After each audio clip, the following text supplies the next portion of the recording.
And welcome back. 6 minutes past the hour. Let me just, before I get back to your calls, let me just clarify something that I said in the last hour, because I never got to my punchline.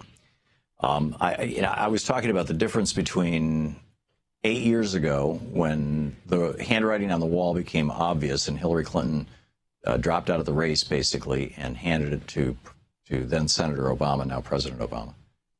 And now, when the networks say that they're going to basically force Bernie out of the race, or they're going to behave as if he's no longer in the race, starting next Tuesday. And the difference, I believe, this is just my opinion, I think the difference is that Hillary, what I said before was that, Hillary Clinton, then Senator Clinton and then Senator Obama, they had some policy differences, like they both wanted to have national health care system, but Hillary Clinton was in favor of basically what we today call Obamacare, and President Obama was in favor of something else. He didn't think that there should be a mandate. He was arguing against a mandate.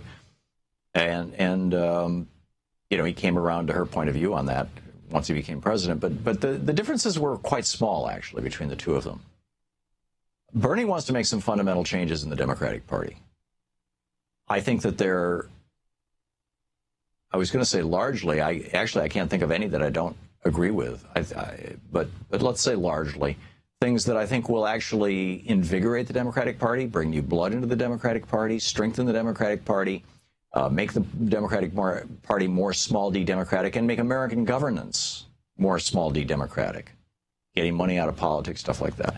And these are issues. See, when 8 years ago, when Hillary Clinton dropped out, she didn't have this collection of issues that she wanted to take to the convention and basically raise hell about. I probably shouldn't use that phrase because it suggests that chaos is coming, and that's not what I mean. But promote. Let's say she didn't have a collection of issues. She had a candidacy. Now, that's not to put her down at all. I mean, she had a candidacy based on issues, but the issues were essentially the same as that of Senator Obama. The candidacies now of Hillary Clinton and Bernie Sanders, they both have candidacies. But some of the issues are really quite different. And particularly those that have to do with governance inside the party and those that have to do with governance in the country. And that's why I believe, and again, I have no knowledge at all about how this is going to work, but I believe that Bernie will continue to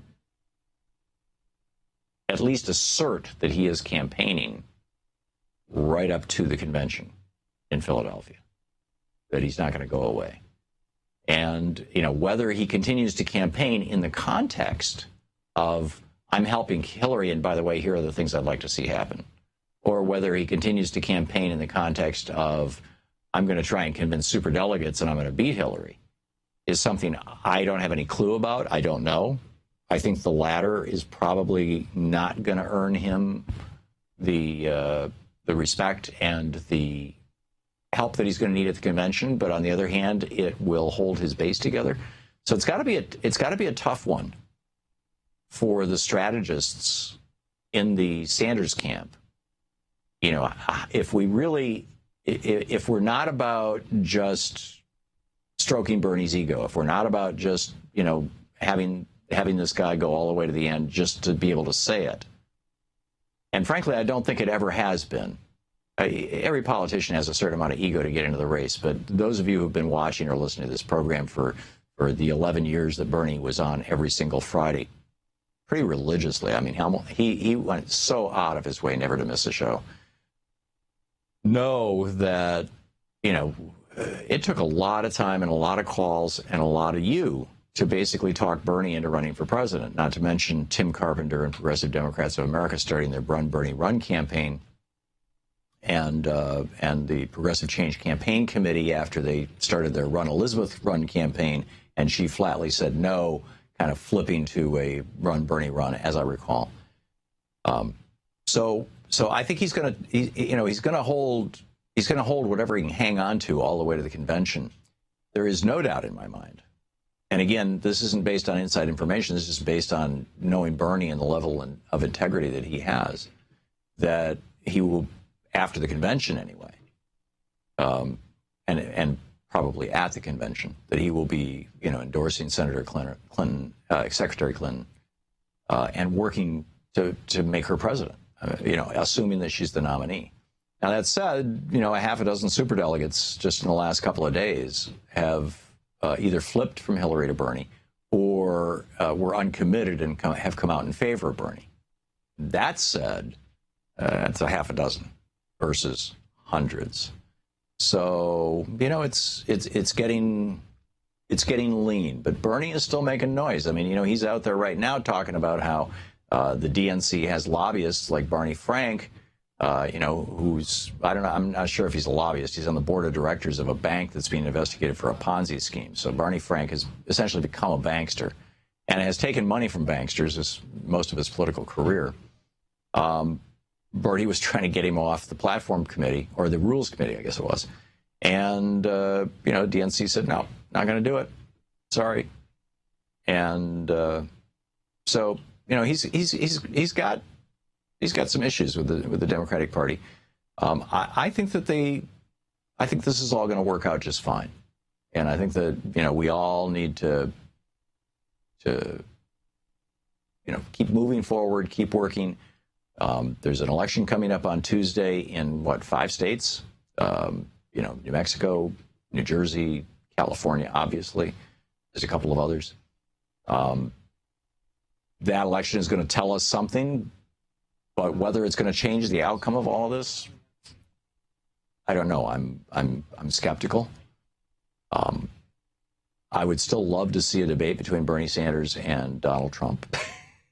But there's no way. I mean, Donald Trump knows that he's a chicken. And that, what was the joke somebody posted on DU a couple days ago? Chickens learned a long time ago to be very wary of men named Sanders. And although Bernie's never claimed to be a colonel. So anyhow, that was my take on that. I just, wanted to get that out there. I think that Hillary Clinton has done yesterday did a spectacular job of just taking down Donald Trump.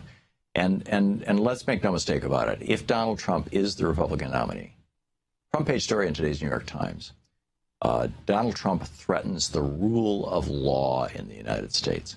This is a guy who doesn't understand or respect the First Amendment protections of the press. He wants to start suing the press. He calls this guy from ABC News a scumbag or something. Sleaze. Thank you, Shana.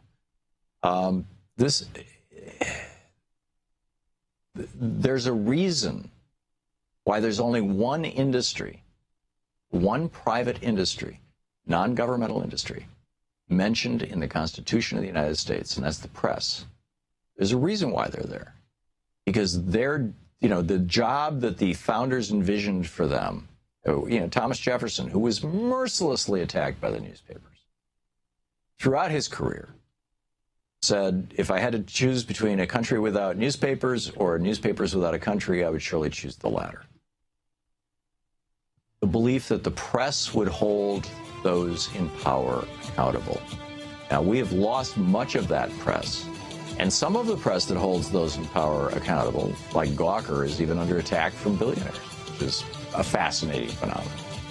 Other press that should be holding those in power accountable, the Washington Post, has been bought by, the guy Jeff Bezos, the guy who owns Amazon, another billionaire.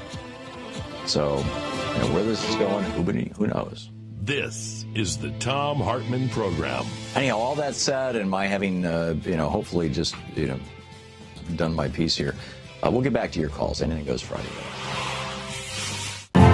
To watch more clips from our programs, hit the Watch More Videos button over here. And please be sure to hit the handy-dandy subscribe button so you'll always be up to date. Tag, you're it.